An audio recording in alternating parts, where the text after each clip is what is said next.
Halo, perkenalkan nama saya Solehatun Latifah, NIM K7119252. Pertama ada pengertian anak berkebutuhan khusus. Anak berkebutuhan khusus adalah anak yang memerlukan penanganan khusus karena adanya gangguan perkembangan dan kelainan yang dialami anak. Berkaitan dengan istilah disability, maka anak berkebutuhan khusus adalah anak yang memiliki keterbatasan di salah satu atau beberapa kemampuan, baik itu bersifat fisik seperti tunanetra dan tunarungu. Selanjutnya ada sebab ABK. Faktor-faktor penyebab anak menjadi berkebutuhan khusus dilihat dari waktu kejadiannya dapat dibedakan menjadi 3 klasifikasi. Yang pertama, prenatal, yang kedua, prenatal, yang ketiga, pasca natal. Yang pertama ada prenatal. Terjadinya kelainan anak semasa dalam kandungan atau sebelum proses kelahiran. Kejadian tersebut disebabkan oleh faktor internal yaitu faktor genetik atau keturunan dan faktor eksternal yaitu berupa ibu yang mengalami pendarahan.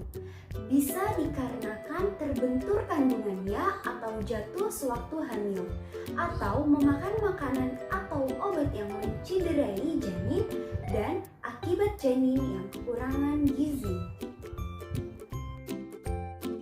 Berikut adalah hal-hal sebelum kelahiran bayi yang dapat menyebabkan terjadinya kelainan pada bayi. Yang A ada infeksi kehamilan. Infeksi kehamilan ini bisa terjadi akibat virus Leptospirosis yang berasal dari air kencing tikus, lalu virus maternal rubella atau morbili atau campak Jerman, dan virus retrolentra fibroplasia RLF. Yang B yaitu gangguan genetika.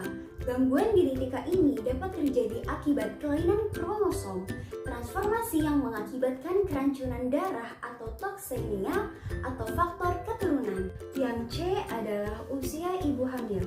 Usia ibu hamil yang beresiko menyebabkan kelainan pada bayi adalah usia yang terlalu muda, yaitu 12-15 tahun, dan terlalu tua yaitu di atas 40 tahun. Usia yang terlalu muda memiliki organ seksual dan kandungan yang ada pada dasarnya sudah matang dan siap untuk memiliki janin, namun secara psikologis belum siap, terutama dari sisi perkembangan emosional, sehingga mudah stres dan depresi. Wanita dengan usia di atas 40 tahun, sejalan dengan perkembangan zaman dan semakin banyaknya polusi zat serta pola hidup yang tidak sehat, bisa menyebabkan kandungan wanita tersebut tidak sehat dan mudah terinfeksi penyakit. Yang D adalah keracunan saat hamil. Keracunan dapat terjadi saat hamil, yaitu bisa diakibatkan karena janin yang kekurangan vitamin atau bahkan kelebihan zat besi atau timbang, misalnya dari hewan laut seperti mengkonsumsi kerang hijau dan tuna instan secara berlebihan. Selain itu, penggunaan obat-obatan kontrasepsi ketika wanita mengalami kehamilan yang tidak diinginkan seperti percobaan abortus yang gagal sangat memungkinkan bayi itu lahir cacat.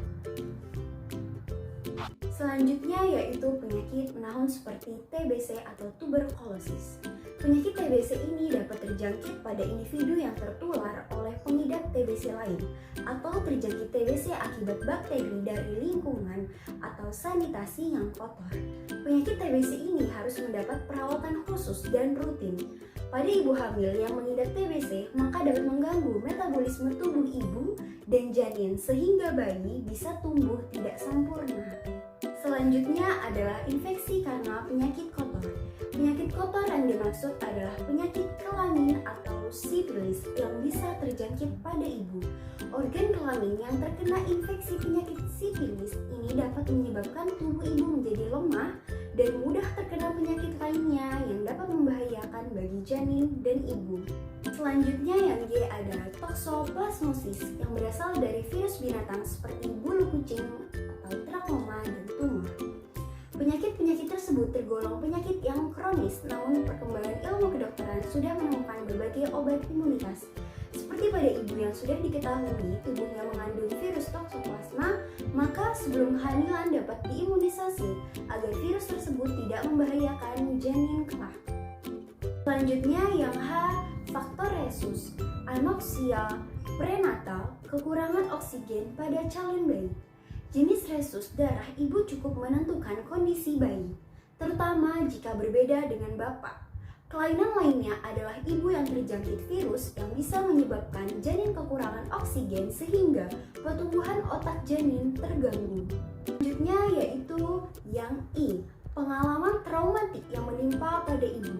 Pengalaman traumatik ini bisa berupa shock akibat ketegangan saat melahirkan pada kehamilan sebelumnya. Sindrom baby blue yaitu depresi yang pernah dialami ibu akibat kelahiran bayi dan trauma akibat benturan pada kandungan saat kehamilan. Selanjutnya yang terakhir yang J, penggunaan sinar X. Radiasi sinar X dari USG yang berlebihan atau röntgen atau terkena sinar alat-alat pabrik dapat menyebabkan kecacatan pada bayi karena merusak sel kromosom janin. Yang kedua yaitu perinatal, sering disebut juga natal. Waktu terjadinya kelainan pada saat proses kelahiran dan menjelang serta sesaat setelah proses kelahiran. Misalnya kelahiran yang sulit, pertolongan yang salah, persalinan yang tidak spontan, lahir prematur, berat badan lahir rendah, infeksi karena ibu yang mengidap sifilis. Berikut adalah hal-hal yang dapat mengakibatkan kecacatan pada bayi saat kelahiran.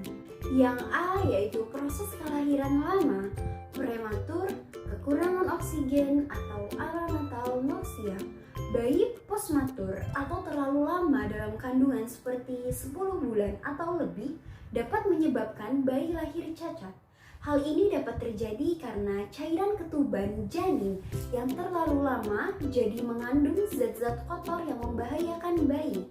Bayi yang prematur atau lahir lebih cepat dari usia kelahiran seperti 6-8 bulan bisa berakibat kecacatan, apalagi ketika bayi mengalami kekurangan berat badan kelahiran. Yang B adalah kelahiran dengan alat bantu. Alat bantu kelahiran meskipun tidak seluruhnya dapat menyebabkan kecacatan otak bayi atau brain injury, misalnya menggunakan vakum, tanverlosi. Yang C adalah pendarahan. Pendarahan pada ibu bisa terjadi akibat plasenta previa, yaitu jalan keluar bayi yang tertutup oleh plasenta.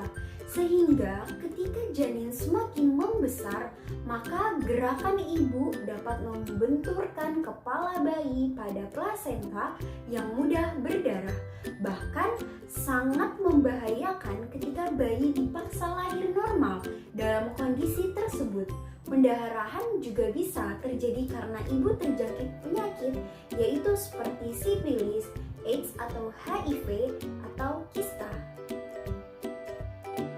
Selanjutnya yang D adalah kelahiran sungsang. Bayi normal akan lahir dalam proses kepala keluar terlebih dahulu.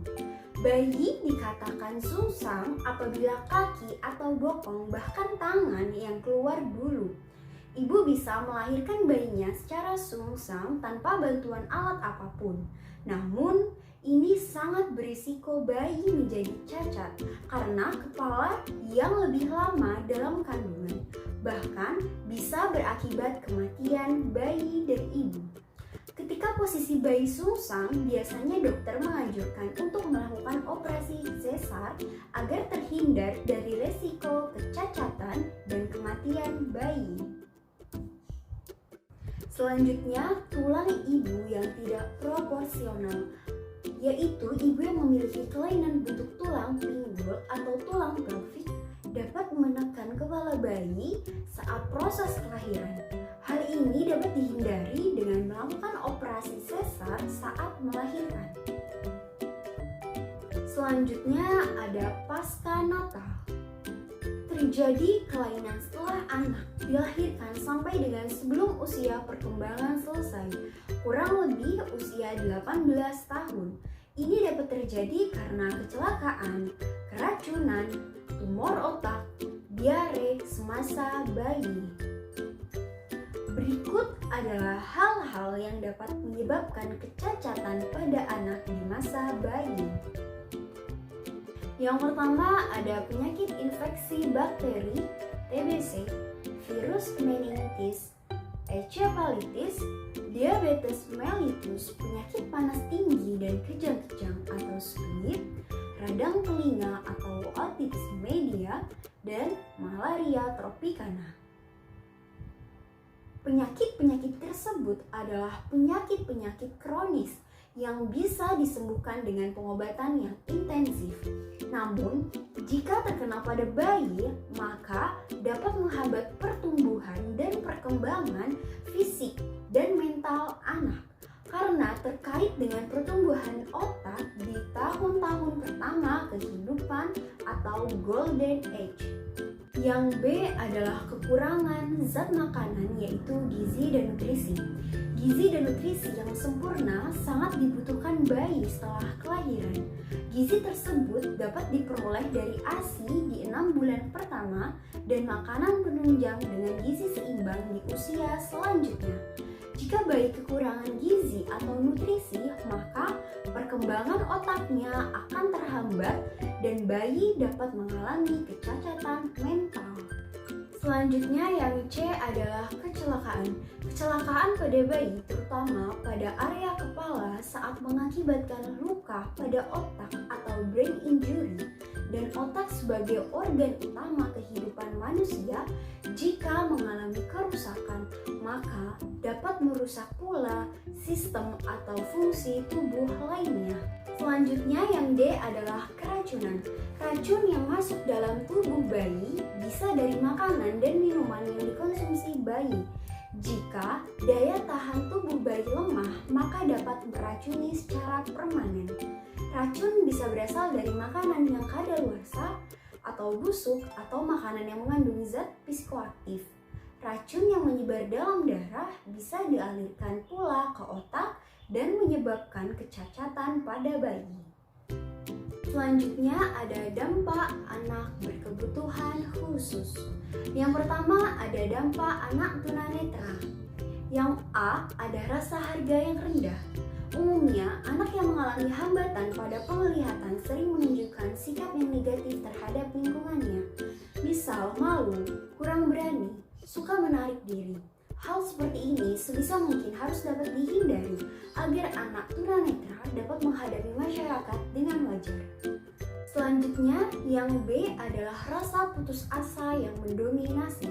Dampak ketidakmampuan anak dalam melihat dapat membuat psikologi mereka terganggu. Rasa cemas dan takut tentang masa depan anak sering mereka tunjukkan lewat tingkah lakunya yang buruk, putus asa, acuh tak acuh, merasa bodoh, seakan tak memiliki tujuan dalam hidup. Selanjutnya yang C, belum dapat menanamkan sikap hidup yang realistis. Hidup realistis yang dimaksud adalah hidup yang benar-benar sesuai dengan kenyataan.